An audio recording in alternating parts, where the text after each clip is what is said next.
sermón para toda la vida, la parte aplicativa. Dice la Biblia en el capítulo 5, versículo 23 de Mateo. Por tanto, si estás presentando tu ofrenda en el altar y allí te acuerdas que tu hermano tiene algo contra ti, deja tu ofrenda allí delante del altar y ve, reconcíliate primero con tu hermano y entonces ven y presenta tu ofrenda.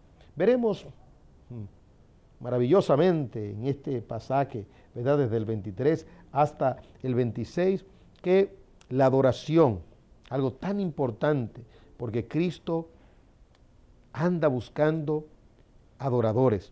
El Padre quiere adoradores que le adoren en espíritu, pero no solamente en espíritu, sino según su verdad. Esta adoración que demanda Dios debe de estar subordinada a la ética.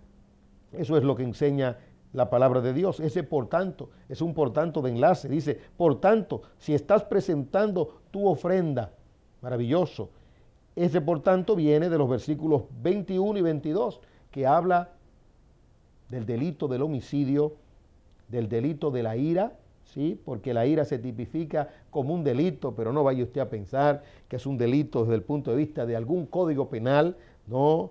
Es un delito, es un pecado desde el punto de vista de la justicia y la santidad de Dios. Entonces, por tanto, debe de asumir una actitud positiva. Y si no asumes una actitud positiva de santidad, entonces, dice la Biblia, no debes presentar tu ofrenda. Tu ofrenda no es recibida. Rápidamente, arregla tu asunto. Prepárate para el encuentro con tu Dios. ¿Y cómo nos preparamos para el encuentro con nuestro Dios? Simple y llanamente arreglando asuntos, digámoslo así, conductuales, asuntos de relaciones humanas, pero que tienen implicaciones de gran trascendencia en el sentido de lo estipulado o lo establecido por Dios. Pero antes de proseguir, pues aplicando esta parte del Sermón de la Montaña, es pertinente que expresemos lo siguiente. El Sermón del Monte no se puede valorar ni dimensionar si no se conoce a su autor, es decir, al Señor Jesucristo. No se puede distanciar el Sermón del Monte, estas verdades contenidas en el Sermón del Monte, de su autor. Pablo fue inspirado por el Espíritu Santo, maravilloso. Son verdades que Dios mismo les reveló, que Dios mismo le comunicó. Pedro también, Marcos también, Lucas también, Mateo también, Moisés, Isaías. Sin embargo, en lo que tiene que ver con el Sermón del Monte, no se puede separar a su autor del contenido. Es más, lo que hace el Sermón del Monte trascendental, y el Sermón del Monte hace que toda escritura, de la misma escritura, se subordine a él. En otras palabras, Moisés se subordina al Sermón de la Montaña. Pablo se subordina al Sermón de la Montaña. Un creyente, cuando hablábamos de esto, dijo, ¿y acaso Pablo no es inspirado por el Espíritu? ¿Acaso Moisés también? ¿No es igualdad de inspiración? Lógico que sí. Lo que estamos diciendo aquí es que en el caso de Moisés se refirió a Cristo. En el caso de Pablo se refirió a Cristo. Cuando Cristo habla en el Sermón de la Montaña, habla en una dimensión fuera de lo común. ¿Por qué? Bueno, porque Cristo revela la santidad y la justicia de Dios. Es lo que proyecta el Sermón de la Montaña. Dice Juan, el Bautista, cuando vio a Jesús, he aquí el Cordero de Dios que quita el pecado del mundo. En otras palabras, se estaba estableciendo el propósito de la venida de Cristo, morir, un cordero. Un cordero. ¿Para qué se usaba? Dentro del contexto ceremonial hebreo o judaico, bueno, para sacrificarlo. Tipificaba al que habría de venir. Ahora dice Juan, este es el Cordero de Dios, a quien Dios va a sacrificar para salvación de su pueblo. Pero el mismo Señor Jesucristo también lo dijo. Dijo el Señor, yo no he venido para ser servido, sino para servir y para dar mi vida en rescate por muchos. El Señor sabía que venía a esta tierra a morir. Pero también Él expresó lo siguiente: nadie me quita mi vida, nadie me la quita, sino que yo mismo la pongo y yo mismo la vuelvo a tomar.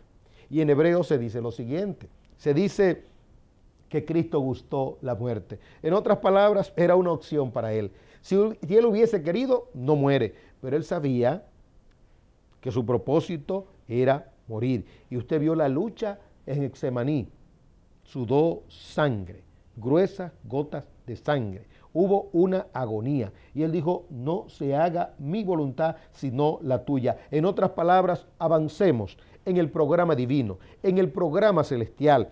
Iba a ofrendar su vida en rescate por mucho, iba a padecer el infierno, porque cuando Él dijo tengo sed, padeció el infierno y luego dijo consumado es. Murió en nuestro lugar, cargó con nuestras culpas. En otras palabras, el Señor Jesucristo muestra realmente la trascendencia de la justicia y la santidad del Padre, pero también revela lo profundo del pecado.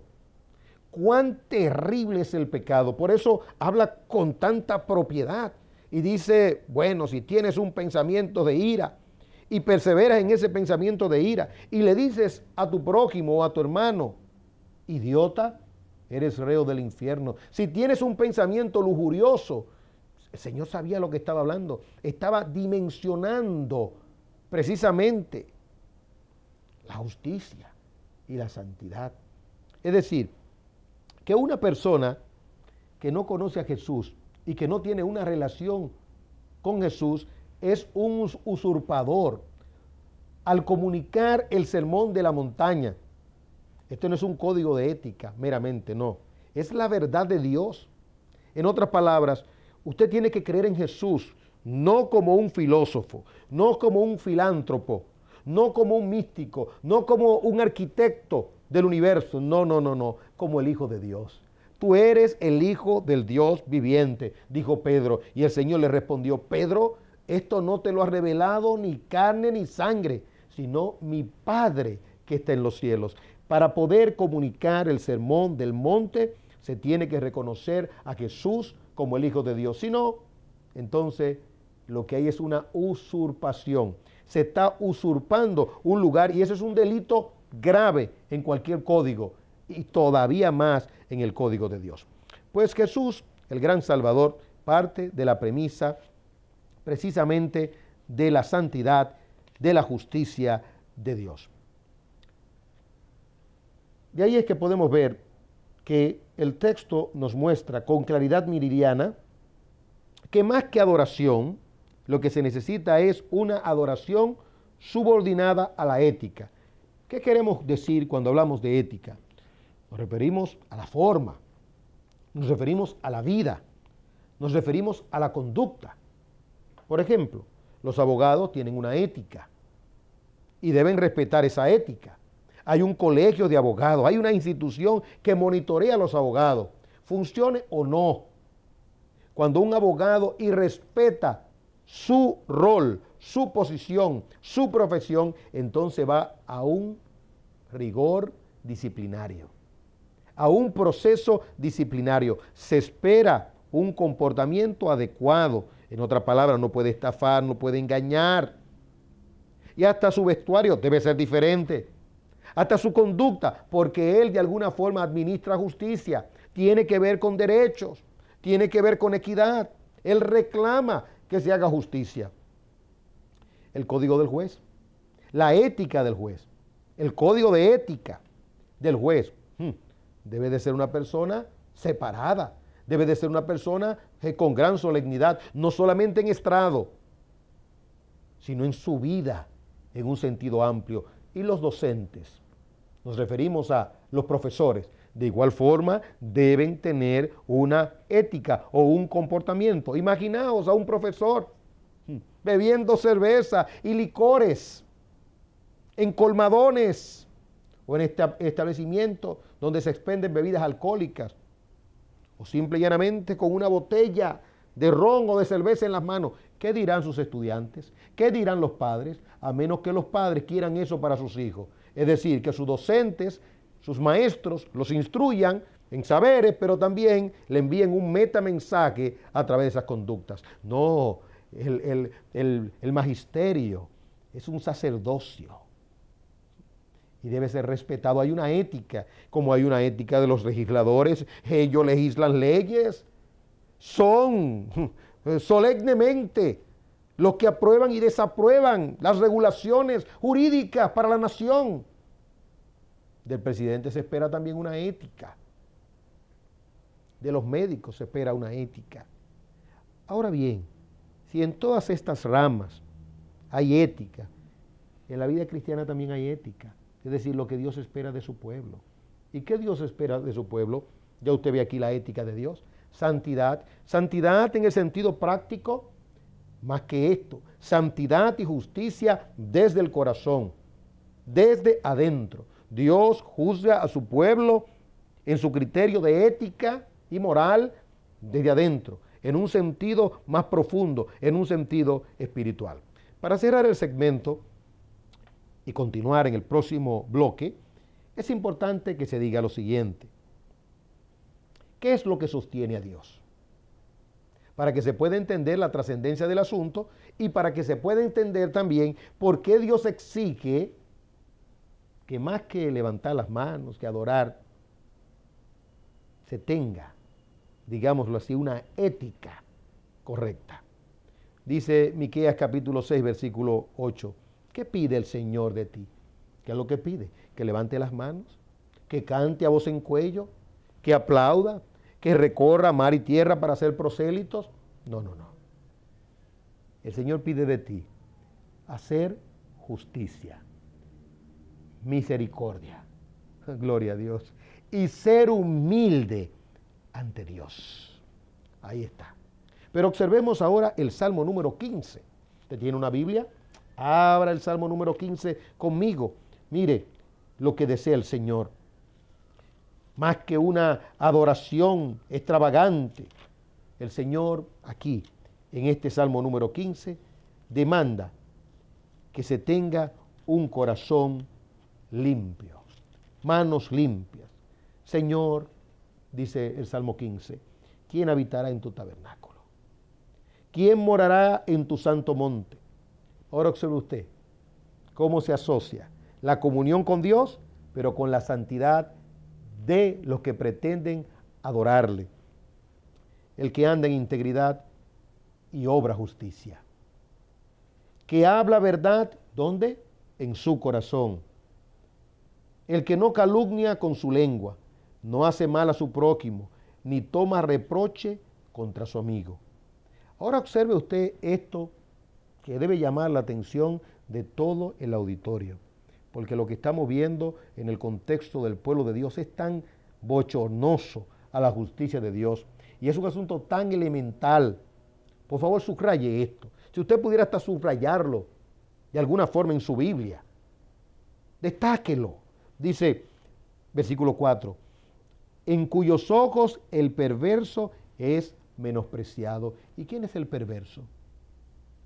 El pecador, el impío, el disoluto, el que aborrece a Dios, el que aborrece la vida.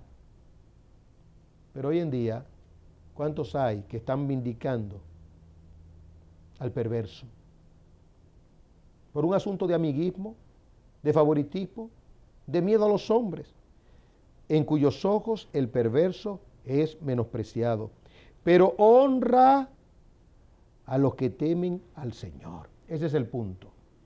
Para adorar a Dios se necesita tener en cuenta lo que agrada a Dios y su santidad. No se obra en justicia cuando se aprecia o se valora al perverso y por ende o por ósmosis, por gravedad, se deshonra a los que temen al Señor, porque usted lo pone en el mismo igual, en el mismo nivel. Usted le da el mismo lugar.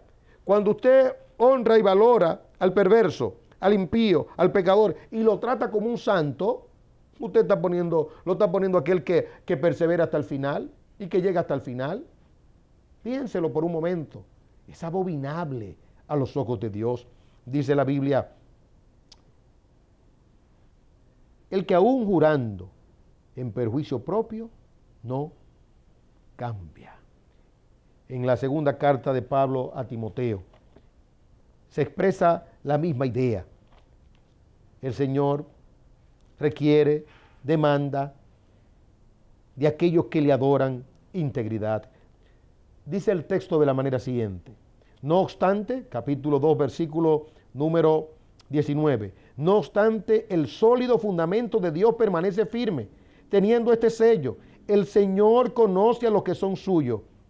Y ahora observe usted: y que se aparte de la iniquidad todo aquel que menciona el nombre del Señor. Un pasaje más y con esto cerramos. Segunda carta a los Corintios, específicamente el capítulo 6. Abra su Biblia conmigo, por favor.